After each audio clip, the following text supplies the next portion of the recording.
우리 인사하겠습니다. 샬롬. 옆 사람에게 인사하겠습니다.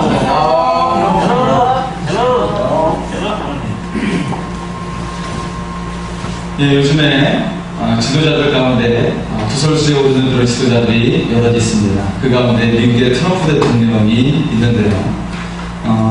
휴스턴 지역이 허리케인과 홍수로 말미암아 그 재난 지역을 방문했을 때 그런 이야기들이 있죠. 다만 이 홍수로 인해서 어려움을 당한 사람들에게 하나님의 도우심이 함께 있기를 소원합니다. 이 미국의 트럼프 대통령이 좋아하는 성경 지명이 있다고 그러면 어디가 있을까요? 어디일까요? 네, 흰놈 골짜기라는 데가 있는데요. 예. 왠지 백인들만 살 것 같지 않습니까? 백인을 좋아하는 이 트럼프 대통령이 흰눈 골짜기를 좋아하지 않을까? 예, 그렇게 생각해 보게 됩니다. 이 흰눈 골짜기 오늘 말씀과도 연결이 되어 있는 그런 지역이죠. 오늘은 지난주에 비해서 남유다의 3대 선원 중에 한 명인 히스기야 왕에 대해서 말씀을 나누겠습니다. 특히 오늘 본문은 히스기야의 29년간의 통치 기간 중에 가장 역동적인 말씀입니다. 하나님의 역사하심이 가장 강력하게 나타났던 그런 말씀의 내용입니다. 우리는 히스기야가 즉위하자마자 종교개혁을 일으켰던 것을 잘 알고 있어요.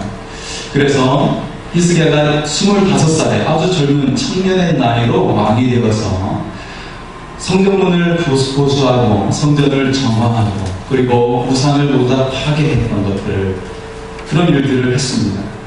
그래서 하나님의 놀라운 그런 종교의 붐을 일으키는 그런 일들을 감당을 했어요. 히스기야가 왕으로 즉위하자마자 종교 개혁을 시행한 것은 그가 차기 왕으로 궁정에 지내면서 준비하면서 그때부터 생각을 했던 것이죠. 유다의 문제점은 바로 무너진 신앙이 가장 큰 원인인 것을 알게 되었어요. 우리 삶에 다양한 문제가 있지만 가장 큰 문제, 그것을 히스기야는 무너진 신앙이라고 보았던 것입니다. 히스기야는 왕으로서 남다른 소명을 가지게 되었어요. 그것은 바로 온 이스라엘이 바른 신앙을 회복하는 것이었습니다. 그는 왕이 되어 해야 할 일들이 많았지만 가장 중요하게 생각한 것을 무너진 신앙이 회복하는 것이라고 생각했던 것입니다. 그리고 그렇게 실행에 옮겼습니다. 이쯤 되면 우리는 하나님께서 히스기야에게 어떤 은혜를 주실까라고 기대할 수가 있어요. 그에게 어떤 복을 주실까라고 기대할 수가 있습니다. 우리들도 하나님께 성실히 섬기면 우리가 하나님의 축복을 기대하게 됩니다. 그런데 오늘 본문의 첫 시작이 우리와 히스기야의 기대를 무참하게 저버리는 내용으로 시작되고 있습니다. 1절의 말씀을 같이 한번 보시겠습니다. 함께 읽겠습니다. 이 모든 충성된 일을 보매 아수르 왕 사데립이 유다에 들어와서 경과 성읍들을 향하여 장을 치고 쳐서 점령하고자 한지라. 아니, 복을 기대했는데 히스기야에게 찾아온 것은 전쟁이었습니다. 고난 중에 가장 극악한 고난이라고 할 수 있는 전쟁의 상황이 벌어지고 있었습니다. 그것도 그 시대에 제국을 이뤘던 아수르가 쳐들어왔어요. 이미 북이스라엘은 아수르에서 멸망을 당한 상태였습니다. 하나님의 은혜를 구했고 나라가 구방일지를 원했습니다. 영적으로 충만함으로 온 백성들이 행복해지길 원하는 꿈을 꾸고 있었습니다. 그러나 히스기야와 남유다를 기다린 것은 아수르의 침공이었고 나라의 위기였어요. 히스기야와 남유다가 당한 이 상황은 우리가 인생을 살아가며 만나는 상황과 매우 똑같다는 것을 알 수가 있습니다. 우리가 하나님의 좋아하실 그를 기대하면서 하나님께서 주실 복을 기대하고 은혜에 대해서 기대를 갖게 됩니다. 그 기대가 우리로 하여금 이 모양 저 모양의 헌신을 하게 만들기도 합니다. 그러나 크게 기대했던 마음이 무너지는 것을 경험하는 것은 참으로 감당하기 힘든 일입니다. 내 시간을 쪼개어드리고 내 일을 제쳐두고 하나님의 일을 우선하였습니다.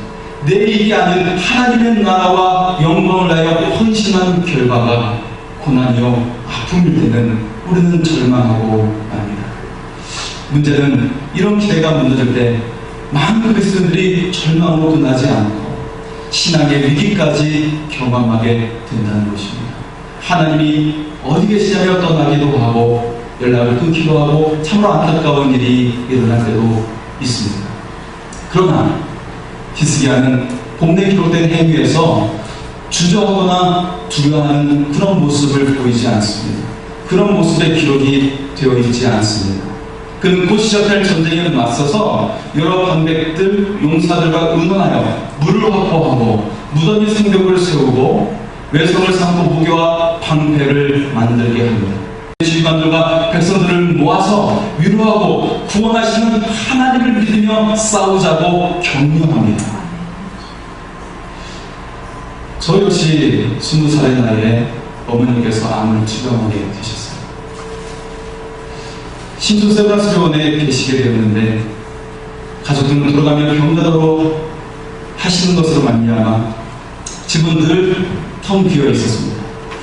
저는 묵묵히 교회에서 교사와 성가대를 섬기고 그리고 성격을 통독하고 새벽재단을 쌓으면서 열심히 하나님께 부르짖으며 기도했습니다. 정말 생명을 다해서 하나님께 어머니를 살려달라고 기도했습니다. 그런데 그 기간이 너무 힘들었기 때문에 만약 이런 생각 먼저 들었습니다. 어머니를 하나님께서 데려가신다면 저도 하나님을 떠날 것 같습니다. 그런 생각이 들어갔습니다. 결국 어머니는 세상을 떠나고 말았습니다.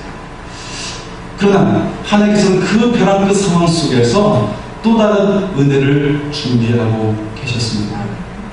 어머니의 자녀를 준비하며 많은 이들의 격려와 도움 속에 하나님께서는 위로하고 계셨던 것입니다. 내가 너의 아픔을 안다. 그러면서 하나님과 진실되게 만나는 시간을 갖게 되었습니다. 비록 어머님은 세상을 떠나고 말았지만 오히려 더 깊어지고 진실된 신앙을 가질 수가 있게 되었습니다. 여러분, 위기 앞에 진정한 신앙이 나오는 것입니다. 히스기야가 위기 앞에서도 흔들리지 않는 믿음을 보이고 있습니다. 히스기야는 참 믿음의 사람이었습니다. 적당한 고난이 아니라 극한 고난에서도 히스기야가 보인 행동은 복을 기대하며 믿는 기복신앙이 아니었습니다. 인생의 고난이 오든 위기가 오든 모든 상황 속에서 오직 하나님을 의지하고 있는 믿음의 사람으로 그는 서 있었습니다. 히스기야가 위기와 고난 속에서 이런 담대한 행동을 할 수 있었던 그 배경은 히스기야가 위대해서가 아니었어요. 그도 연약한 사람이었습니다. 그가 이 전쟁 이후에 어떤 모습을 보이냐면 큰 질병에 걸려서 죽음 앞에, 죽음의 위기 앞에 놓이게 돼요. 뿐만 아니라 그가 교만에 빠져서 자신의 무기고를 다 바벨론의 자신들에게 보여주는 말미암아 그 후대에 아주 위태롭게 되는, 나라가 위태롭게 되는 그런 지경까지 놓이게 됩니다. 뿐만 아니라 그가 병이 낫고 나서 낳게 된 그 아들 므낫세는 남유다의 가장 악한 왕으로 이름을 올리게 돼요. 가정교육마저도 온전히 하지 못한 아버지, 실패한 아버지의 모습을 보이고 있어요. 그런 히스기야지만 그도 연약한 인간에 불과했지만 지금 이 전쟁의 상황에서 온전히 대처한 것은 바로 그는 믿음을 가졌기 때문이었습니다. 돈키호테의 저자 세브란테스가 가난한 집안에서 태어나서 교육도 제대로 받지 못했습니다. 24살 때는 레판트 해전에서 거기서 부상을 입어서 불부자가 되고 말았어요. 팔을 다치는 그런 불부자가 되었습니다. 그리고 28살 때는 적국의 포로가 되어서 5년간 감옥 생활을 했어요. 38살 때는 작품을 시작했지만 잘 팔리지 않아서 생활고를 겪게 되었고 그래서 세금 징수원이 되었습니다. 그러나 영수증을 잘못 발행한 죄로 감옥에 갇히게 되었어요. 얼마나 힘들었겠습니까? 하지만 그 옥중에서 고난에 굴하지 않고 썼던 그 작품이 바로 돈키호테라는 명작을 남기게 되었습니다. 사랑하는 성도 여러분, 위기 앞에 진정한 믿음이 발휘하게 되는 것입니다. 그래서 우리가 하나님의 영광을 얻는 저와 여러분이 될 수 있기를 소원합니다. 히스기야의 믿음이 상황을 역전시키게 됩니다. 그러면 이 모든 것을 역전시키게 한 것은 바로 히스기야의 믿음 때문이었습니다. 7절의 말씀입니다. 7절의 말씀 같이 읽겠습니다. 너희는 마음을 강하게 하며 담대히 하고 아수르 왕과 그를 따르는 온 물로 말미암아 두려워하지 말며 놀라지 말라. 우리와 함께 하시는 이가 그와 함께하는 자보다 크니. 아멘. 히스기야는 하나님을 잊지 않고 붙들었습니다. 자신이 왕이 되었을 때, 나라가 불안했을 때도 하나님을 붙들었고, 뿐만 아니라 지금 나라의 적국의 공격으로 말미암아 패망의 위기 앞에 놓여 있을 때도 하나님을 붙들고 있었습니다. 그의 믿음이 결국 상황을 역전시키게 되는 것입니다. 한 목사님께서 주일학교에 가셔가지고 아이들에게 질문했어요. 얘들아, 여리고성을 누가 무너뜨렸지? 라고 했더니 한 아이가 진지하게 대답을 합니다. 저도 무너뜨리지 않았어요. 목사님 참 기가 막혔어요. 그래서 그 사실을 선생님께 이야기를 했어요. 그때 선생님이 말씀하신 거예요.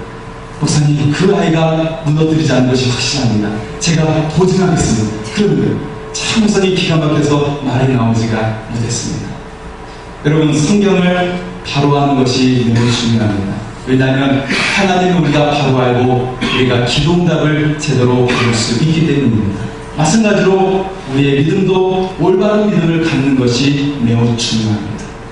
올바른 믿음이 우리의 삶을 승리하게 하고 그리고 평강과 축복으로 인도하여 줌을 여러분 믿으시기 바랍니다. 사람들은 하나님을 직접 경험하지 못한 채 하나님은 이런 분이실 거야 라고 막연하게 생각합니다. 크고 위대하신 분일 거야 라고 막연하게 생각합니다. 그런데 정말 믿음의 사람이 되려면 어떻게 해야 합니까? 진정한 믿음의 사람이 되려면 먼저 하나님을 신뢰하고 그리고 내 문제를 진실되게 하나님께 아뢰어야 합니다. 다른 사람에게 말하듯 숨기는 것이 아니라 하나님께 진실되게 아뢰는 것입니다. 내 모든 감정을 다 쏟아내는 것입니다. 그래서 눈물로 회개할 것은 회개하고 정말 부르짖어 기도할 것은 정말 소리내어서 생명을 다해 부르짖어 기도하는 것입니다. 그럴 때 하나님께서는 참 평안을 주시고 하나님께서 우리의 삶을 대신하여 싸워주십니다. 히스기야는 인생에서 평안할 때에도 또한 고난과 위기의 순간의 이 상황 속에서도 늘 하나님의 살아계심을 믿었습니다. 히스기야는 어느 순간에는 하나님을 예배하는 예배자로 서 있었던 것입니다.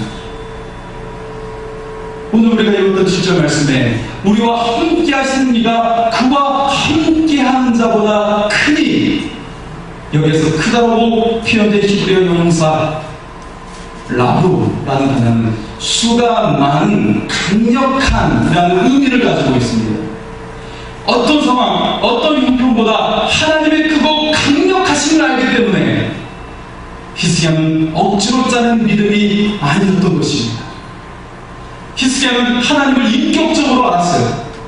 그리고 하나님부터 늘 영적인 풍성함을 공급받는 예배자였던 것입니다. 히스기야는 영적으로 풍성한 예배자였습니다. 그 영적인 풍성함으로 말미암아 자신을 따르는 많은 관객들, 군 지휘관들, 백성들은 안심했다고 성경은 기록하고 있습니다. 8절의 말씀입니다. 그와 함께하는 자는 육신의 칼로 우리와 함께 하시는 이는 우리의 하나님 여호와시라. 반드시 우리를 도우시고 우리를 대신하여 싸우시리라 하니 백성이 유다왕 히스기야의 말로 말미암아 안심하리라. 예배를 예배당 안의 행위로 제한한 것이 아닙니다. 가정과 세상에서 영적인 영향력을 끼치는 삶을 예배로 보았던 것입니다.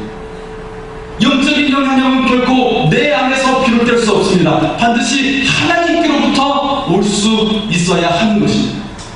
히스기야가 전혀 가망 없는 위기 속에서 우연하게 군 지휘관들과 백성들을 안심시킬 수 있었던 영적 영향력은 우리와 함께 하시는 임마누엘의 하나님, 크신 하나님을 바라보는 예배자였기 때문에 가능했던 것입니다. 아수르의 사내인 왕이 이 예루살렘을 다 둘러싸고 있었어요. 그 예루살렘의 그 옆에 골짜기는 흰동 골짜기입니다. 가득 메우고 있었어요. 18만 5천 명의 큰 군사였습니다. 그가 히브리 말로, 그들의 말로, 이스라엘 말로 하나님과 그 백성들을 욕하고 있습니다. 그러나 이미 백성들은 히스기야의 당부가 있었기 때문에 어떤 반응도 하지 않았어요. 묵묵히 침묵한 채 오직 하나님께 기도할 뿐이었습니다. 히스기야와 이사야 선지자는 하늘을 향해 부르짖어 기도했습니다. 그러자 21절에 하나님께서 한 천사를 이 적군의 진영 아수르에 보내서 그 군대를 진멸시켰습니다. 한 천사가 나타나서 18만 5천 명의 적군을 모두 다 무찔렀습니다. 하나님께서는 하나님을 신실하게 믿으며 예배자로 살았던 히스기야를 위해 싸우셨습니다. 그리고 22절과 23절에 다음과 같은 축복을 내리셨습니다. 이와 같이 여호와께서 히스기야와 예루살렘 주민을 아수르 왕과 사드락의 손으로 모든 적국의 손에서 구원하여 내사 사면으로 보호하시네. 여러 사람이 예물을 가지고 예루살렘에 와서 여호와께 드리고 또 보물을 유다왕 히스기야에게 드린지라. 이후부터 히스기야가 모든 나라의 눈에 존귀하게 되었더라. 여러분, 우리들도 올바른 믿음을 갖고 그리고 진정으로 하나님을 의지하는 예배자의 삶을 살아서 이런 하나님의 축복이 임하기를 소원합니다. 사랑하는 성도 여러분, 하나님께서는 우리를 위해 싸우시는 분이심을 믿으시기 바랍니다. 여기서 분명히 알아야 하는 것이 있습니다. 우리는 생각합니다. 하나님께서는 누구에게는 일하시고 나에게는 일하시지 않는 것입니다. 하나님께서 역사하시는 비결은 하나님께 있는 것이 아니었습니다. 바로 하나님을 믿는 사람의 자세에 달려있다는 것입니다. 예수님 친에도 예수님께서는 능력이 무한하셨지만 그 질병이 낫기를 원하는 자에게 부르셨어요. 먼저 부르셨습니다. 네가 낫기를 원하느냐, 네가 나를 믿느냐 라고 하시면서 먼저 그의 믿음을 물으셨던 것입니다. 오늘 우리에게 있는 믿음을 점검해야 합니다. 내 믿음이 형식적이지 않은지, 아니 이전과 같은 똑같은 삶으로 그냥 그렇게 믿고 살아가는 것은 아닌지, 내 수성과 언어가 감사와 찬양의 믿음의 언어가 아니라 불평과 불만으로 가득하지 않았나 돌아보시기 바랍니다.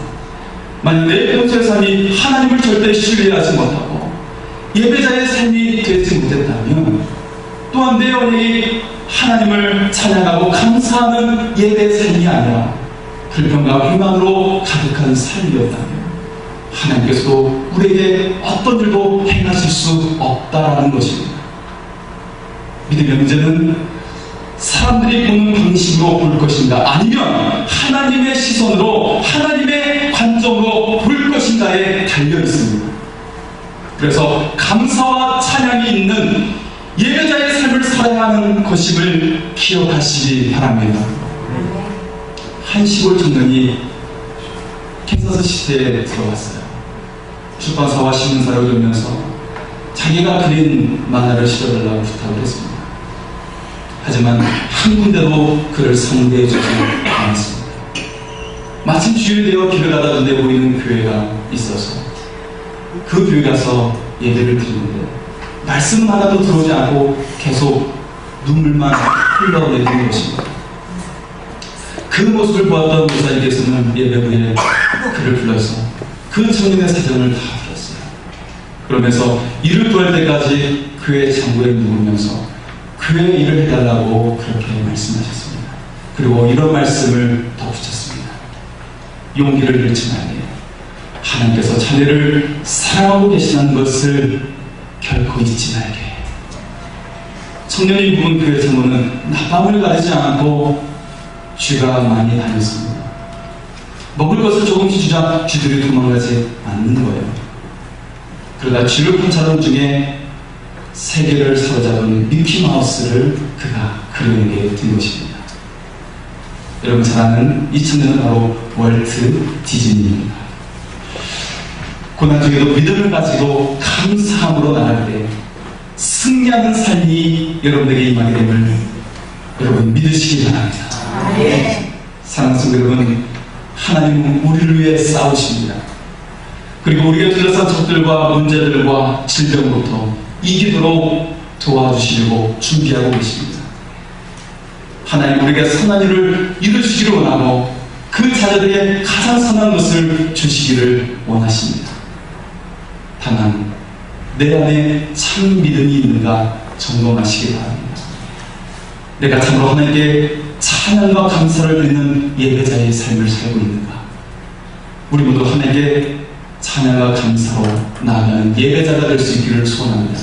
그래서 우리를 위해 싸우시는 하나님의 역사가 일어나기를 소원합니다. 우리에게 선한 일을 이루시고 하나님의 은혜가 여러분에게 임하기를 축원합니다. 기도하시겠습니다.